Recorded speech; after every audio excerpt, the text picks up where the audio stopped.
Okay. Good morning, everybody. Thanks for coming out and being able to support me and presenting my master's project. And hello, everybody on the line. Thanks for zooming in. Um, so this project is basically about establishing best practices for community engagement against what's called the Community Wildfire Protection Plan process. And then we're going to take that framework and we're going to look at a local case study, how to apply it. And the whole goal is to basically strengthen community engagement just in wildfire planning.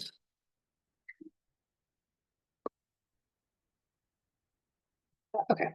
So some key terms and acronyms I'm going to be using quite a bit through the presentation. I'm going to be referring to Community Wildfire Protection Plans as CWPPs because it's a little bit of a mouthful. When we were talking about community engagement, we are talking about getting folks more actively participating in this preparedness and wildfire planning process. We're trying to get key partners, community members, and even like government agencies to be able to work together on this. So it's a two-way learning street. And then a practitioner I'm going to refer to is basically anybody that does facilitating or supports the wildfire planning process in any type of way. And some examples of this is going to be the Ember Alliance, which was my Capstone partner, the Colorado State Forest Service, and then it could be people working in the fire districts as well within communities. Oop. Okay, this is going to be our roadmap for this session. I'm going to give you a brief overview of my Capstone partner and what we did for the project actually was. We're going to talk about why CWPPs matter, why engagement matters, and how that kind of crosses over. We're going to talk about how engagement evolves and changes across the CWPP process. And then we're going to talk about, again, like a case study that's centered in Red Feather Lakes, Colorado, which is about an hour from Fort Collins, where we are right now. And then we're going to summarize some lessons and recommendations for Red Feather Lakes for future CWPP updates. Okay, so the Ember Alliance was my capstone partner for this project.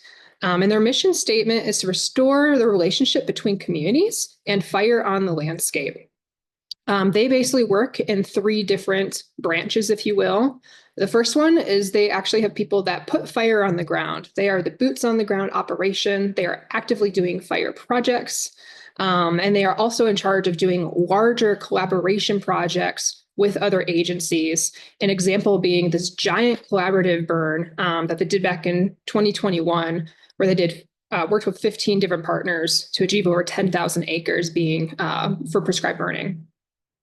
Then they have their training branch. This is where they try and get folks more involved in fire. If nobody has any fire experience at all, they do a really, really good job of trying to do inclusive training offered to folks that might not have the opportunity to work in fire at all. And those are the folks that go on to do these fire operations. And then their last branch is called the Resilient Communities and Ecosystems. This is the branch that I worked with for this project. They do all of the planning, they do all of the modeling, they do a lot of group facilitation, and kind of are a bridge between communities and the larger agencies. And they are the ones that develop what's called the, again, Community Wildfire Protection Plans, or CWPPs. As of fall last year, they have done 6 of these in different communities, but that number is currently going up. We have the Red Feather we're going to go over later today. That brings up to 7. And I believe that Livermore just started one as well. So they are actively doing more of these planning processes. And then without their mentorship, connections and networks and data access, this project wouldn't even be possible. So hi, Evan. Thank you for that. Okay, so what did we do? The whole goal of this project was we were creating a guide for wildfire practitioners. This is focused on, they can use this to see how we can improve community engagement and participation against this planning process. And then again, how do we apply that directly within certain communities, depending on what their needs and their values and their local context. What we used in order to make this guide, the Ember Alliance within Red Feather CWPP put out this community survey. We had a decent amount of response on that. We conducted a couple of different community outreach events within Red Feather as well. And then we did a variety of interviews with wildfire practitioners. And 2 of those interviews were also with residents as well that live in the Red Feather area. This project has 2 different parts to the guide. The first part is kind of this 4-step framework that I have made in order to break down this really complex, like 1-year planning process. And that shows how engagement is going to be different in each stage of that process. And it's meant to be adaptable. It's meant for people developing new CWPPs, or it's a great guide for updating ones in the future as well, because the hope is that they're updated every 5 years. The second part of this project, again, is we're going to zoom in on Red Feather Lakes. So we are going to look at what people care about in that area, how they get their how they get their information, who they trust for information, and how we can use engagement strategies to connect with those folks. Okay, so in general, why do CWPPs matter? Well, they matter because wildfire is a very complex topic. And this helps us kind of break this giant landscape-sized issue into smaller, much more manageable parts. Wildfires, our season is getting much longer. Some say it's starting to be year-round. And communities need tailored strategies that apply to them in order to be able to reduce their risk in that.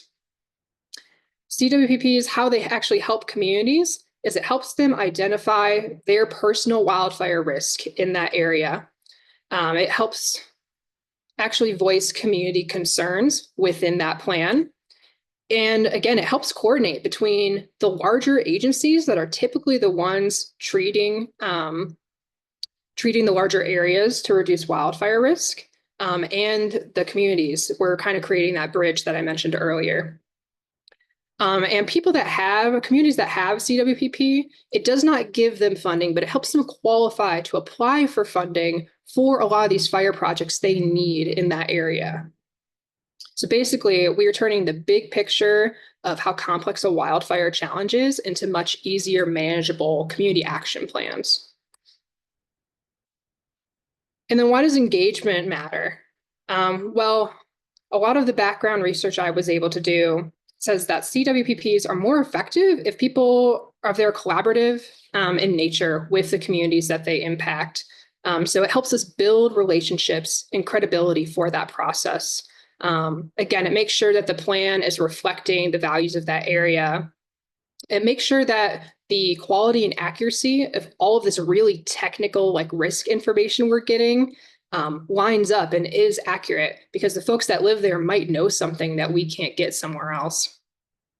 And it overall reduces misinformation about what the planning process is, or even anything to do with kind of wildfire in that area. And it opens up a conversation to addressing what people think about that, which can help us reduce, misconceptions in the planning process overall. And then because we have that collaboration between the community members and the larger agencies, we're basically able to increase capacity to be able to get a lot of this work we're identifying in the process done. And as one wildfire practitioner that I interviewed put it, engagement is not this one-time thing we're going to do during this process. We're not just going to do one at the beginning or at the very end after we're all done. It's not a one-time event. Communities stay invested when practitioners stay present and they're there through the whole process. So overall, engagement is laying this foundation. So that way we're building trust and we're gaining support for, again, all that technical work that needs to be done in a very short amount of time.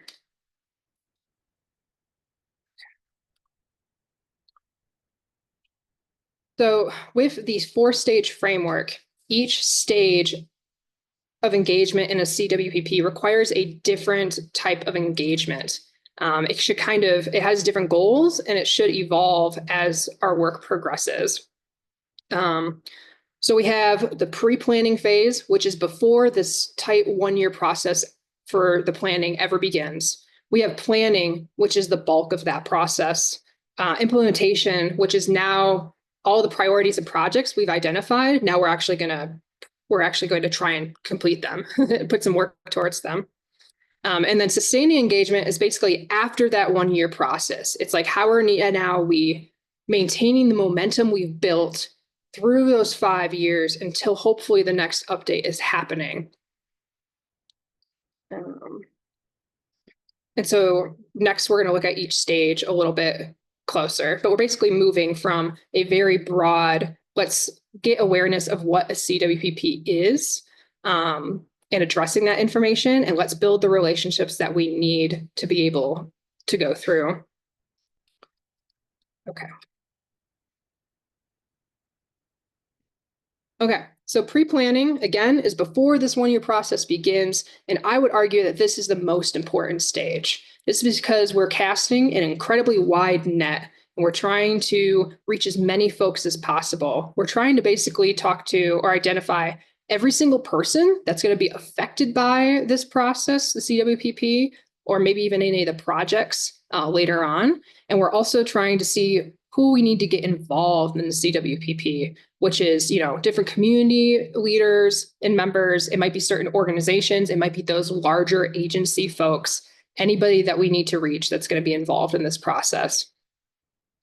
Some of the common challenges that we've found during this process are a lot of the community members have no idea what a CWPP is. They're not even aware that a process is happening. And even if they know that a process is happening, they don't really understand why it applies to them, why it actually matters, how it can help their community.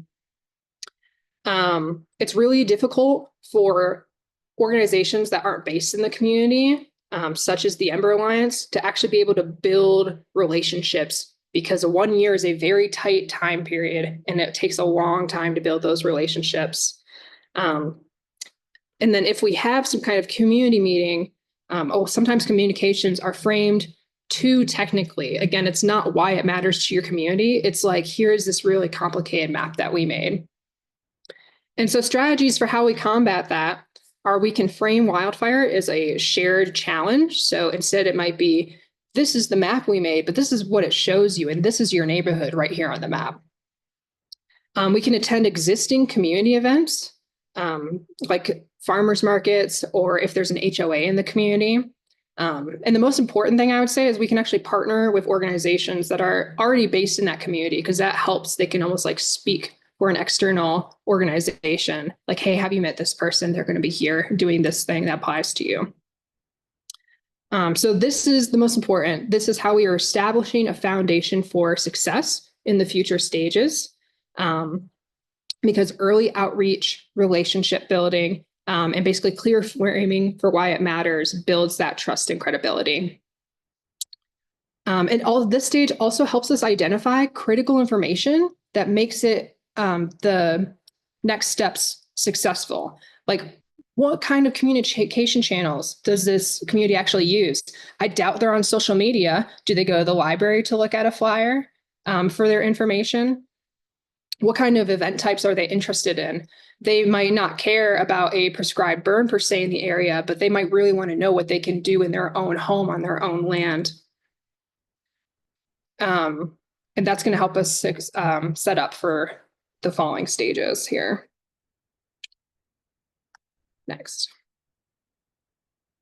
Okay, so stage 2 is the longest. It's going to take the bulk of that 1 year process. This is our collaboration and our development phase. And the entire purpose is to identify community values and priorities, and then align that with what all the technical information says. Some feedback that we've heard for challenges are residents that show up to one of these community engagement meetings are saying that they're too long. Again, they focus too much on the technical terminology, or they lack clear agendas for why it matters to the community. They also may be in inconvenient locations. We might choose to have it not at the community center, but somewhere else. But the community center is the place where the bus line is, or where the carpools are, or something of that nature. And so we found that shorter kind of drop-in sessions really relate to people, as well as making those sessions interactive with different kinds of activities. And then pairing the maps with like relatable language. So this is your neighborhood's wildfire risk versus like, this is a wildfire risk map type of thing. It's also really helpful if we plan meetings kind of during peak seasons. Some communities have a higher seasonal population, meaning that folks don't come in until maybe the summertime. So if we're planning a meeting in the fall or in the early spring, not a lot of people might be around, and we can still capture the year-round residents, but we might not get all of the feedback that we really need in order to move forward. And then a lot of people we found have said that, okay, I gave you my opinion, but what are you going to do with it? And so what we can do is we can send even after meetings, like, this is what we heard, this is what we're going to do with that information, and this is kind of the next step that we're going to do.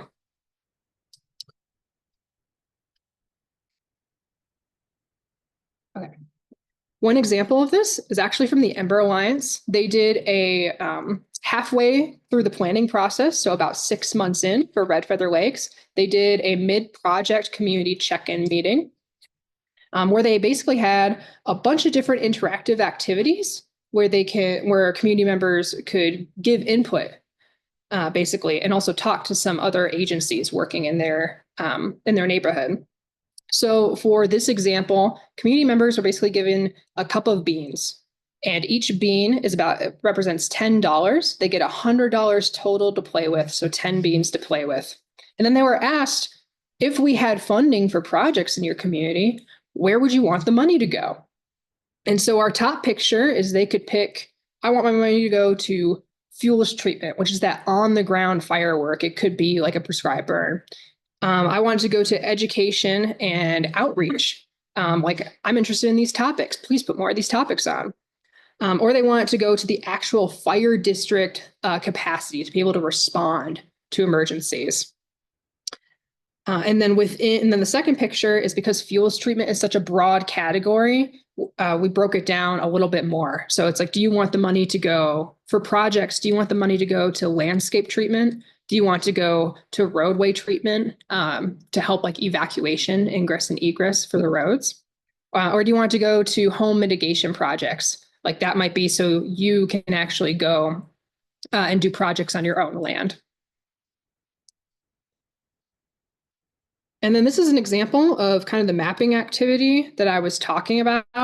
You don't need to read these maps. You don't need to know what they actually say. But to me, they look pretty complicated. And so one of the team members would stand next to the maps, be able to point out, like, ask people where they lived, be able to show them on the map kind of where that area was. So that way they could understand, like, oh, this is a really dark red. This is a high risk and it's right by me, kind of thing.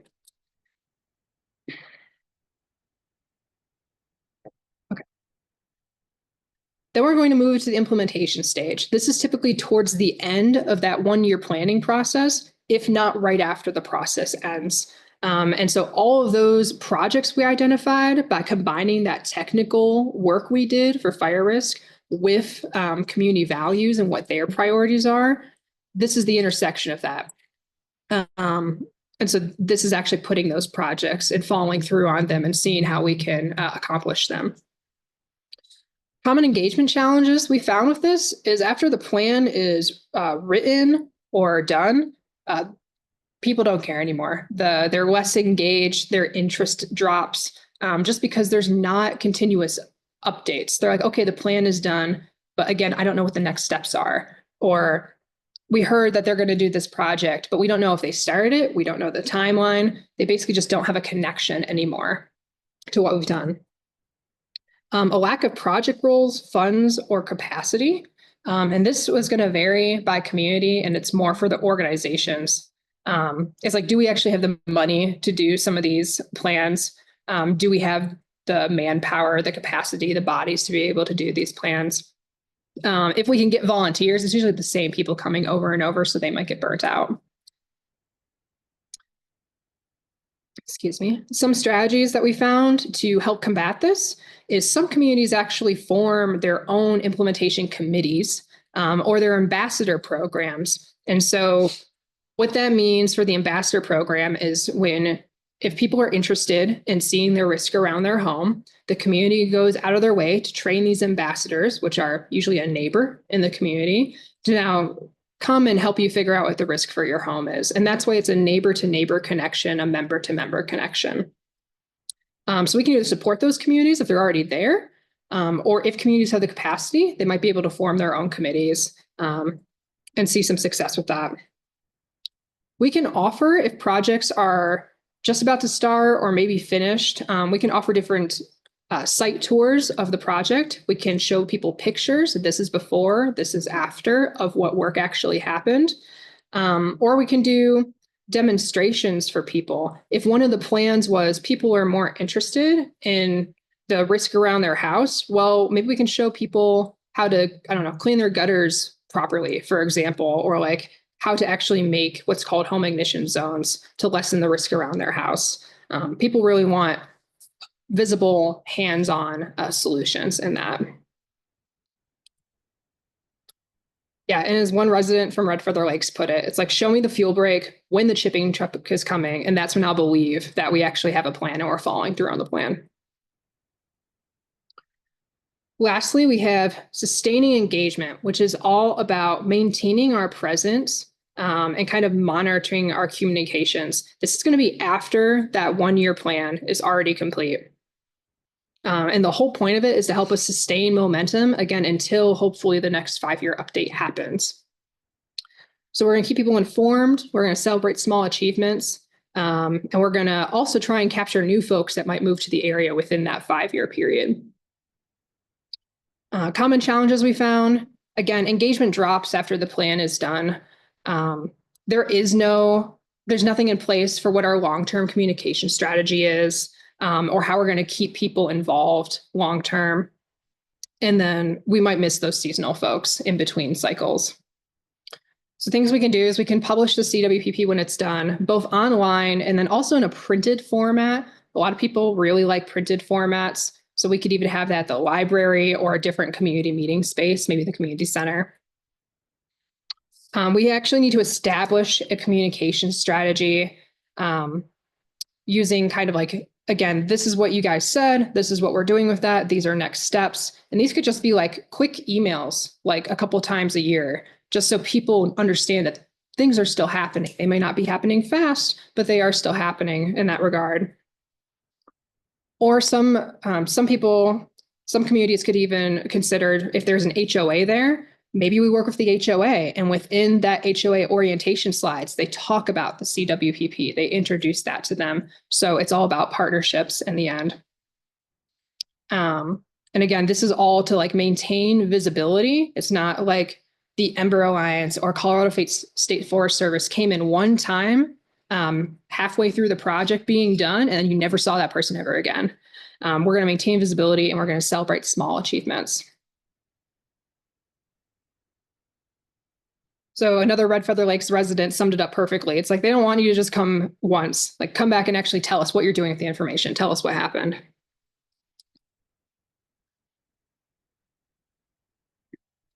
And so this is our summary of what we found over that 4-stage engagement process. It's like we start early, we start engagement early, and that's going to give us momentum and keep building over time, hopefully. We need to be able to show folks how their input actually matters, and that helps maintain trust over time and your reputation as an organization or a practitioner or however you're working with them in that capacity. We need to make sure we understand where people want events to happen. What's the timing of those events? If it needs to be during the peak season, that might mean that it's on a Saturday morning, or maybe in the middle of the week if it's more of a retirement-based community. We need to understand all those things. We need to celebrate progress publicly because it strengthens our credibility in the long run. And then we need to have some kind of plan in place for after that 1-year process is done. How are you going to continue this work on, and how can we improve it 5 years from now when we actually update this thing?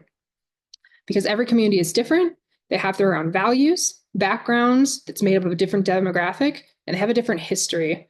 And we need to be able to select the best strategies in order to match that. So the second part of this guide is, how do we actually do that? So we're going to look at a case study of kind of how engagement has unfolded in Red Feather Lakes, Colorado. through their CWPP process. Now they are still updating it, and that update, their 1-year process is set to be done in December of this year. So we have active lessons up to a certain point, and then we have recommendations for what they can do in those last couple stages to move forward.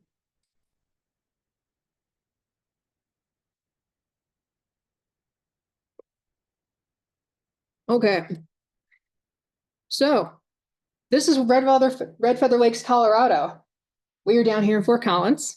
It's about an hour northwest in here from our current location, and it's surrounded by the Roosevelt and Arapahoe National Forests. We're going to zoom in on it just a little bit more. Within this kind of triangle, this is the broader Red Feather Lakes area. And I believe there's 4 or 5 surrounding communities within the Red Feather Lakes area. What we are talking about for this case study is Red Feather Lakes proper, which is in the red circle there. And it's outlined in black if you can also see that. That's the area we are talking about for this case study. It's also important to note that this is the only community within that area that doesn't have a current, because they're actively doing it, but it doesn't have a current CWPP, and all of the other communities around them have banded together to have an active CWPP. Okay. So we're going to look at what's called the socio-ecological context of Red Feather Lakes. Basically, we are going to look at the people part and everything to do with the people that live there. We're going to look at the unique environment around them, and then we're going to see how those 2 factors play into each other. So who lives there? So we have this information comes from the census and from the Larimer County Planning Department, which says that they have about 400 full-time year-round residents that live in Red Feather Lakes. But that population basically doubles in the summer. And so their seasonal population is kind of a big deal. The full-time folks that actually live there own their homes. They don't rent, they own their homes, and they've lived there for a long time. They've lived there for over a decade. And the folks that live there, they're around their mid-60s. Most of them are on a fixed income or a retirement type income. And then just by talking to folks, the kind of the community culture of that area is people, because they own their own homes, they've been there forever, they like to manage their own land. So they prefer kind of practical actions for what they can do to manage their own land to reduce their fire risk, rather than maybe a more formal planning type meeting.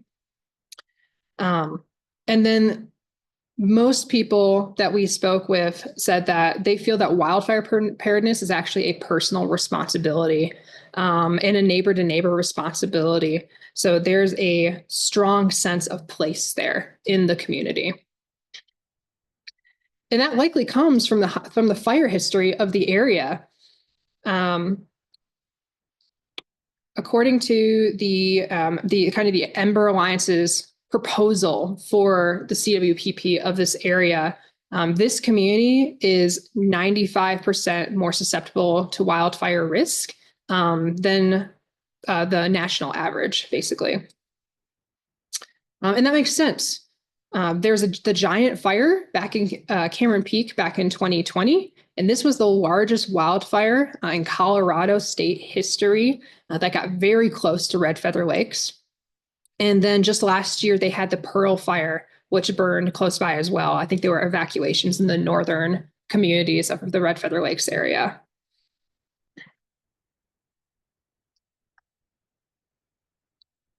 I'm going to click. Okay. And this is actually a picture of the Cameron Peak fire. It got within about 15 miles of the southwest Red Feather Lakes area, in that kind of tannish shade that you're seeing, shadow that you're seeing, that's outlined in red. That's the burn scar. That's how far the fire got for Cameron Peak. Okay, so how do the people factors and the environment factors kind of play into each other? And how do we translate that into an engagement strategy that's relevant for the community? Well, if we have kind of an older population, combined with a community that peaks in the summer. They have highly seasonal. Again, we need to focus on timing and kind of the activities or engagement style that those folks are interested in. Because of their high connection to the area and fire history, and they also want to manage their own land, again, we need to figure out what topics they're actually interested in and then be able to give them resources that apply. And then again, this fire history, it just shows that it's not that people don't know that wildfire is going on. They understand that's part of living there. There's this increased urgency, and they are very supportive of the CWPP process and getting tools to reduce their wildfire risk. Okay.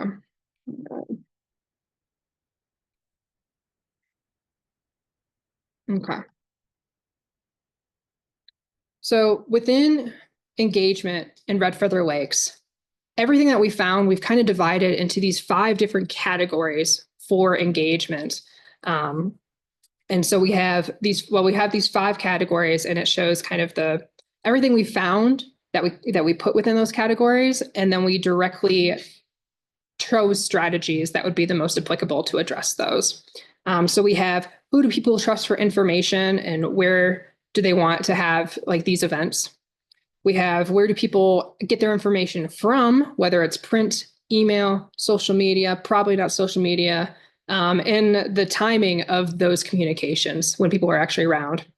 Again, what are they interested in? Topics of fire risk reduction they're interested in. Things that go into event design that encourage folks to actually participate in them. And then what might be preventing folks from participating in them.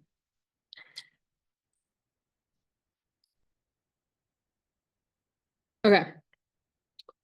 So trusted messengers, again, who do people trust for information?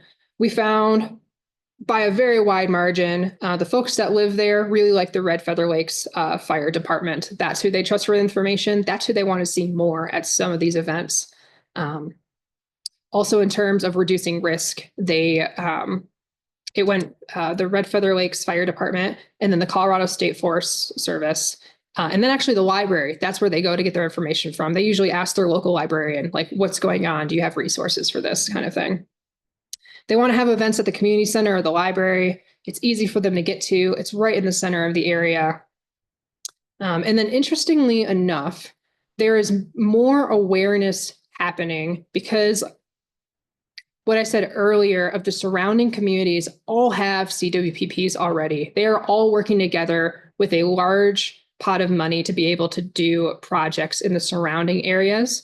And because of that, there's more awareness happening in Red Feather Lakes for the Larimer County Emergency Mitigation Department, as well as the Poudre River Watershed Coalition, which is interesting. And it shows us that future partnerships can be built in such a small community in that area. It just takes a lot of time.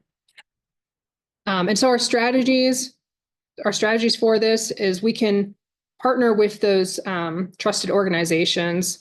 We can co-host outreach events, and then we can see if we can get a handshake, basically an early introduction of like, hey, this is this organization. They're going to be around. This is what they're working on. Let me introduce you. And that helps us kind of combine, again, the technical knowledge side with a personal credibility almost in what we're trying to do. Communication methods and timing. So folks that live here really like email, and they like social media a little bit at this app called Nextdoor, which from my understanding is just a communication platform, almost like Facebook, but only people that live in that area can be on it. So it's connecting to neighbors. And so that's how they get their information. These were the top 2 for communication. But folks still did appreciate like printed flyers at the libraries and such. And then again, summer outreach, that's when most of the people are around. So our strategies for this is we can begin engagement right before the summer, and we can tailor it to maybe like, this is how you harden your home for the summer. But most of our in-person engagement needs to happen during those summer months, at least in Red Feather Lakes. We do need year-round communication, and that could be via email or a newsletter. Again, that communication needs to be structured into this is going on, this is what it means, this is how you can get involved if you're interested. And then we can actually track attendance and participation at these in-person events over the summer. Maybe that means we need to shift when we're having events. We don't know unless we actually take the numbers and see when folks want to come out. Topics of interest. So again, these people are very personally tied to their property. They want resources on what's called home hardening to help protect their home from wildfire and defensible space. They spoke a lot about fire pit safety because they are very concerned about their neighbors having bonfires and not properly taking care of those. And then they are willing to do this work for the home hardening. But now what do we do with all that stuff that we just cut? And so we don't have a lot of what's called slash disposal options for that. And then the survey also found that folks are really concerned about their safety. A lot of them have a evacuation plan, but they don't really, or at least an idea, but they don't really have a plan. And they definitely don't have like a go bag full of what they need to just be able to pick up and leave as quickly as possible. And so our suggested strategies for that is, again, we can partner with the fire district or the sheriff's office, and we can develop maybe even like what's called a fire ready series, which is a bunch of really short talks, again, about relevant topics like how to harden your home before the summer. We could partner with those emergency services to host sessions around evacuation planning and help people get those go bags set up. And then it's really important that we provide take-home resources for people after these events. They want that information. They want those next steps of what they're actually able to do. In terms of actually how do we design events and participation, again, these folks didn't want to come to a really long session. They wanted kind of a casual drop-in event where they could just get the resources they need at a time that's convenient to them. Or they don't want to sit around for like 2 or 3 hours on one topic. They want more of like an open house kind of drop-in format.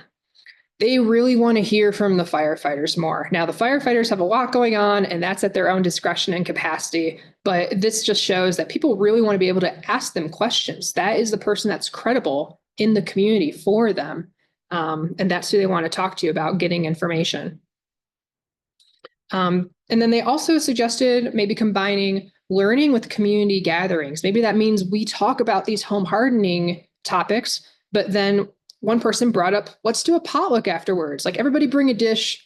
We will learn about this. It's going to, it's great information for our neighbors. And then we can chow down afterwards. That's the kind of events that people were interested in. It was also brought up that we don't necessarily need to create new events all the time. That might be that we just have like some kind of pop-up booth with the information people are interested in at events that are already happening, such as maybe a farmer's market, for example. These events are already going on. We can just attend those. And then again, doing the open house activities.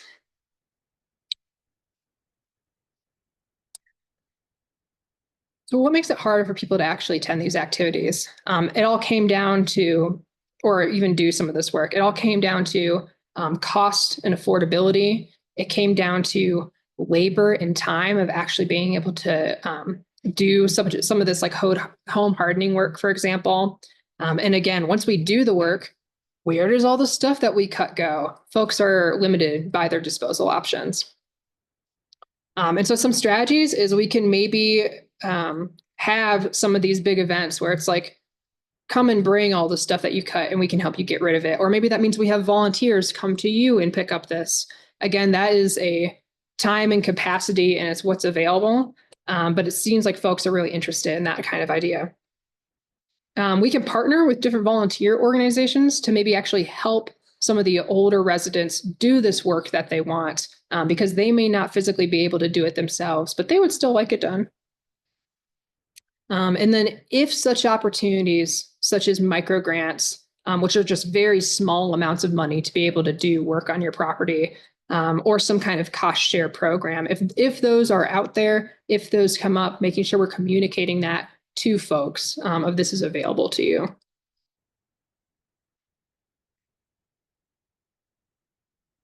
Okay, there's a lot of stuff on this slide. This is a direct snapshot from a table that's in the guide, but basically this is what it's saying. We are taking that CWPP steps that we went over. We are looking at direct lessons we've observed in Red Feather so far for that process. And then we have aligned strategies that we've gone over for each of those stages. So observed lessons for pre-planning, which is everything before the 1 year planning process.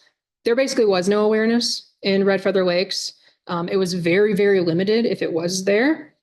And unfortunately, the partner organization just doesn't have a history there at all. And that makes trying to build relationships really, really difficult within that small time period again. And then the mid-planning project meeting that they did for community outreach, which was some of the activities that I showed you earlier. It was a very well-planned meeting. All the activities and partners there were awesome, but unfortunately there was not a high attendance rate just because nobody really knew that the meeting was happening. And the meeting did not happen until October. So this is well past the summer when folks are actually around. Red Feather hasn't gotten into the implementation or the maintenance stage yet because they're still doing their process until December. But our recommendations are basically just, again, trying to do some of those visible action projects that folks can latch onto so they understand that progress is being made. And again, trying to make like a post-plan communication and engagement strategy that way.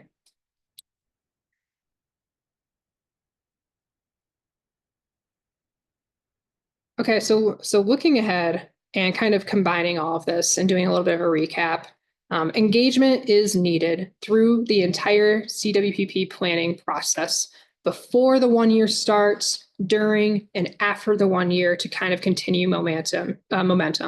It is the future or the foundation for future updates going on. And we can carry all of that trust we've built, all of the relationships we've built. We now have a standard for maybe what works and what doesn't to be able to carry that on. And yeah, it gives us an idea of those relationships, the communication, and the community values that we are able to tailor strategies to. And this is just an infographic kind of showing, starting at the bottom, what I feel is the progression that needs to be made for engagement. With the ultimate goal being like a shared mission and goals that are identified within that, within wildfire planning for the community. Okay, I feel like I talked way too fast. Are there any questions for the presentation?